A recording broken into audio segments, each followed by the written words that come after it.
ఏంటండి ఇది? అమ్మాయి పెళ్లి చేసుకొని వెళ్లి నేటికి 5 సంవత్సరాలు అవుతుంది. ఇప్పటికి ఇంటికి రాలేదు. పాప పుట్టిన విషయం కూడా మనకి చెప్పలేదు.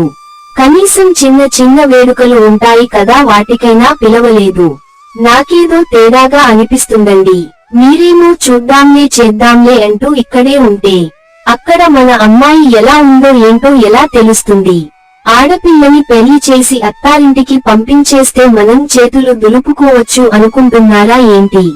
ఎంత అత్తారింటికి వెళ్లిన మన అమ్మాయి కదండి.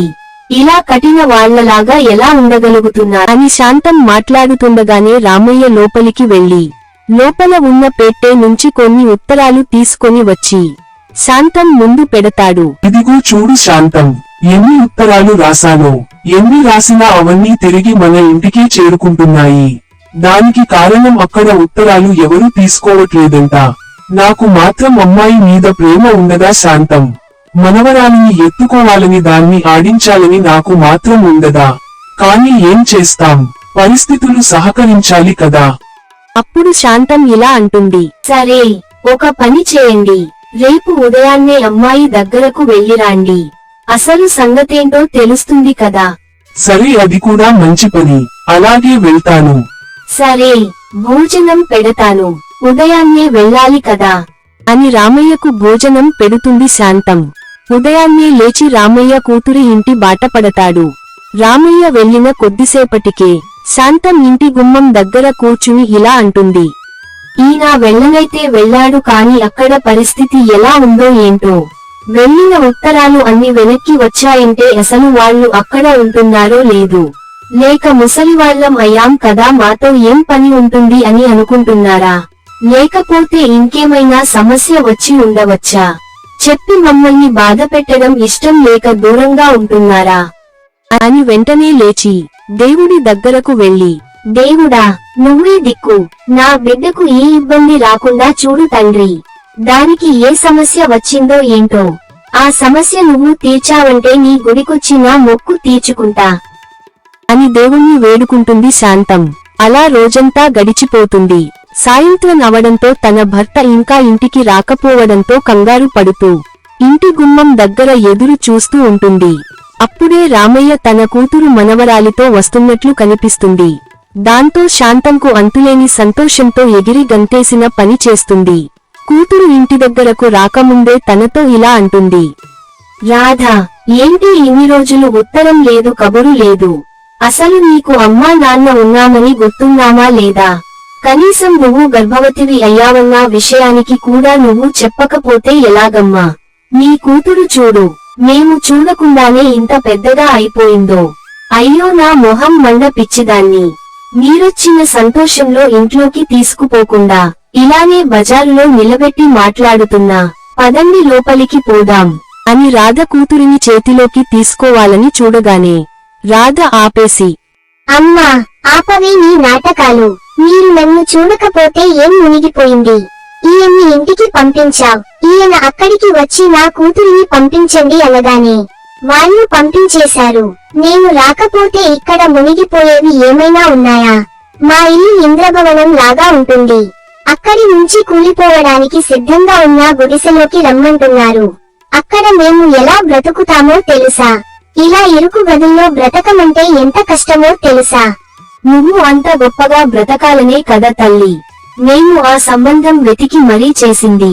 పెళ్లికి చేసిన అప్పులు ఇంకా తీరనే లేదు. వాటిని తీర్చడానికి నేను మీ నాన్న ఇప్పటికీ రోజు క్రమం తప్పకుండా పనికి వెళ్తున్నాము అని నీకు తెలుసా? కన్నందుకు తప్పదు కదా. కనీసం ఆ మాత్రం చేయలేని వాళ్ళు ఎందుకు కన్నారో మరి. ఇదిగో మా ఆయన 2 రోజులుండి రమ్మన్నారు కాబట్టి ఆయన మాట కాదనలేక వచ్చాను. 2 అంటే 2 రోజులు. దానికి మించి ఒక్క క్షణం కూడా ఉండలేను ఈ గుడిసెలో. పోయేటప్పుడు మీ ఏడుపు నాటకాలు మానుకోండి, అర్థం అయిందా? ఊరికూరికే గుడిసె గుడిసె అంటున్నావు. ఈ గుడిసెలోనే నువ్వు పుట్టి పెరిగిన సంగతి మర్చిపోయావా? అర్థమైందా? పదండి లోపలికి. మీరు వెళ్లి కాళ్ళు చేతులు కడుక్కునే లోపు అన్నం వడ్డిస్తాను అని చెప్పి అందరిని లోపలికి తీసుకుని వెళ్తుంది శాంతం. అందరూ భోజనం చేస్తుండగా రాధ కూతురు చిత్ర ముద్దు ముద్దు మాటలు మాట్లాడుతూ తాత అమ్మమ్మల దగ్గరకు వస్తుంది. తాత, మీరెప్పుడు ఇంత మంచి భోజనమే తింటారా? మా ఇంట్లో చాలా రకాల కూరలుంటాయి, కానీ ఇంత రుచిగా ఎప్పుడూ అనిపించలేదు. సంతోషమైన వాతావరణంలో ఏది తిన్నా రుచికరంగానే అనిపిస్తుంది అమ్మా. రుచి నాలుకకు కాదు మనసుకు తెలుస్తుంది. అంటే ఏంటి తాతయ్య? అర్థం కాలేదు. నీకు ఇలాంటివి అర్థం కావులే కాని నీకోసం ఒక మంచి కథ చెప్పనా? అయ్యి, కథనా? అమ్మను ఎన్నిసార్లు అడిగినా చెప్పనే లేదు. ఇక నానమ్మ అయితే కథ చెప్పడం కాదు కదా, నన్ను ఎన్నిసార్లు ఎత్తుకోమని అడిగినా ఎత్తుకోదు. ఎప్పుడో ఒకసారి నా గోల భరించలేక ఎత్తుకున్నా కూడా నానమ్మ వంటి మీద ఉన్న నగలు నాకు ఒత్తుకుపోయేవి. అమ్మమ్మ, నువ్వు నన్ను అలా నగలు ఒత్తుకుపోకుండా ఎత్తుకోగలవా? ఒత్తుకోవడానికి కాదమ్మా, పెట్టుకోవడానికి కూడా నగలేమీ లేవు. చాలా ప్రశాంతంగా ఎత్తుకోగలను అని శాంతం చిత్రని ఎత్తుకొని అన్నం తినిపిస్తూ ఉంటుంది. కొద్దిసేపటికి రామయ్య చిత్రని ఊరంతా తిప్పుతూ రకరకాల పొలాలు చెట్లు చూపిస్తూ ఉంటాడు. తాతయ్య, నువ్వు ఇది వాళ్ళ పొలం వీళ్ళ పొలం అని చూపిస్తున్నావు. నీకు పొలం లేదా తాతయ్య? నువ్వు ఎప్పుడూ పొలం పండించలేదా? ఎందుకు లేదు తల్లి, ఒకప్పుడు మనకి చాలా పొలం ఉండేది.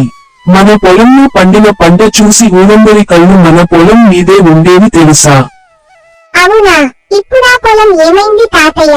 దాన్ని ఏం చేశావ్? తండ్రిగా తీర్చవలసిన కొన్ని బాధ్యతల వల్ల తల్లిలా నన్ను కాపాడిన పొలాన్ని అమ్మకానికి పెట్టక తప్పలేదు అమ్మా అంటూ ఊరు చూపిస్తూ ఉంటాడు రామయ్య. అప్పుడు వారిని వెతుక్కుంటూ వచ్చిన రాధ కోపంగా రామయ్యతో ఇలా అంటుంది. నేను నీకు ముందే చెప్పాను, 2 రోజులు అని. ఈ రోజు వెళ్తానని తెలిసి కూడా ఇలా ఊరంతా తిప్పుతున్నారంటే ఏమిటి అర్థం? ఇప్పటి వరకు రాలేదు కదమ్మా, అందుకే ఊరు పొలాలు చూపిస్తున్నా. ఇందులో అర్థం ఏముందమ్మా? చూసిన వరకు చాలే గాని చిత్ర, రావే. వెళ్ళే సమయం అయింది. ఇంకా ఎన్ని రోజులు ఇలా డబ్బులేని మనుషుల మధ్య ఉంటాం? పద త్వరగా అని చిత్రకి రావడం ఇష్టం లేకపోయినా బలవంతంగా లాక్కొని వెళ్తుంది రాధ. వెనకాలే రామయ్య కూడా ఇంటికి వెళ్తాడు. రాధ చకచక వెళ్ళటానికి సర్దుతూ ఉంటే చిత్ర మాత్రం ఇల్లంతా తిరిగి చూస్తూ ఉంటుంది. అలా చిత్ర చూస్తుండగా తన దృష్టి ఇనుప పెట్టె మీద పడుతుంది. వెంటనే అది తెరిచి చూసేసరికి అందులో రాధ కోసం రామయ్య రాసిన ఉత్తరాలు ఉంటాయి. చిత్ర వాటిని తీసి చదవడం మొదలుపెట్టింది. అన్ని ఉత్తరాలు చదివిన తర్వాత కన్నీళ్లు నిండిన కళ్ళతో తల్లి దగ్గరకు వస్తుంది. నువ్వన్నట్లే క్షణం కూడా ఆలస్యం చేయకుండా వెళ్దాం. కానీ ఒక్కసారి ఈ ఉత్తరాలు చదవమ్మా అని అనగానే రాధ ఆ ఉత్తరాలు తీసుకొని చదవడం మొదలు పెడుతుంది. ఉత్తరాలు చదవడం పూర్తవ్వకముందే వెంటనే వెళ్లి తండ్రిని గుండెలకు హత్తుకుంటుంది. నాన్న, మీరు నాపై ఇంత ప్రేమ ఉన్నా పైకి ఒక్కసారి కూడా చెప్పలేదు. నేను మిమ్మల్ని గుడిసెలో ఉంటున్నారు, తిండికి కూడా లేదు అని ఎన్ని రకాలుగా తిడుతున్నా తిరిగి ఒక్క మాట కూడా అనకుండా మీలో మీరే నలిగిపోయారే తప్ప ఈ ఒక్క మాట కూడా అనలేదు ఎందుకు నాన్న? నువ్వే చెప్పావ్ కదా తల్లి, నీ మీద మాకు అంత ప్రేమ ఉందని. నువ్వు ఎంత ఎదిగినా మాకు చిన్న పిల్లవే. చిన్నపిల్ల ఏదో తెలిసి తెలియక అంటున్నావ్ అనుకున్నాం అంతే. నీ కూతురు నీకు ఎంతో, మాకు నువ్వు అంతే కదా తల్లి అని తండ్రి మాట్లాడేసరికి రాధ కళ్ళలో నీళ్లు ఆగలేదు. పిల్లల కళ్ళలో నీళ్ళొస్తే ఈ తల్లిదండ్రికి నచ్చదు తల్లి. నువ్వు ఇలా ఏడుస్తుంటే మేము ఎలా చూడగలం చెప్పు? జరిగిందేదో జరిగిపోయింది. అయినా నువ్వంటే మేము పట్టించుకుంటామా ఏంటి? చిన్నపిల్లవే నువ్వు, ఇలాంటివి జరుగుతూనే ఉంటాయి. లేదుమా, మీరు నా పెళ్లి గురించి ఎంత కష్టపడ్డారో శేఖరం బాబాయి చెప్పారు. నాన్న తల్లిలా చూసుకునే పొలాన్ని కూడా అమ్మేశాడని చెప్పాడు. నన్ను ఒక మంచి ఇంటికి ఇవ్వడానికి మీరు పడిన కష్టం గురించి చెప్పాడు. ఇప్పుడు నేను సుఖంగానే ఉన్నాను. కానీ మీరే చేసిన అప్పులు తీర్చడం కోసం మీ పొలంలో మీరే కూలీలుగా మారాలని తెలిసి గుండెలు పగిలేలా బాధపడ్డాను. కానీ మీకు నా బాధ తెలియద్దు అనుకున్నా. ఇప్పుడు చిత్ర ఈ ఉత్తరాలు చూపించేసరికి నాలోని బాధ ఆపుకోలేకపోయాను. నేను మిమ్మల్ని చాలా బాధ పెట్టాను. నన్ను క్షమించండి అమ్మా. ఆపవే, చిన్నపిల్లల ఏంటిది? నువ్వు పోయేటప్పుడు మమ్మల్ని ఏడవద్దు అని చెప్పి ఇప్పుడు పోతూ నువ్వు ఏడుస్తున్నావు. నీ మాట మీద నీకు నిలబడటం తెలియదులే కాని ఇక నువ్వు అన్నమాటకు మేము బాధపడ్డాం అని నువ్వు బాధపడుతున్నావా పిచ్చిపిల్ల? సంతోషంగా వెళ్ళిరా. నాన్న చూడు నాన్న, అమ్మ నన్ను వెళ్ళిపో అంటుంది.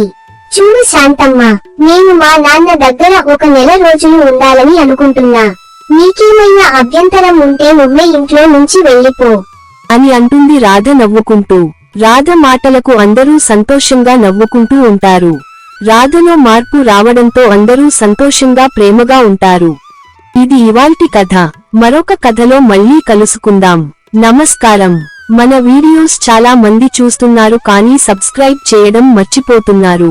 మన వీడియోస్ కి లైక్ చేసి కామెంట్ చేసి సబ్స్క్రైబ్ చేయడం మాత్రం మర్చిపోకండి ఫ్రెండ్స్. Thank you for watching.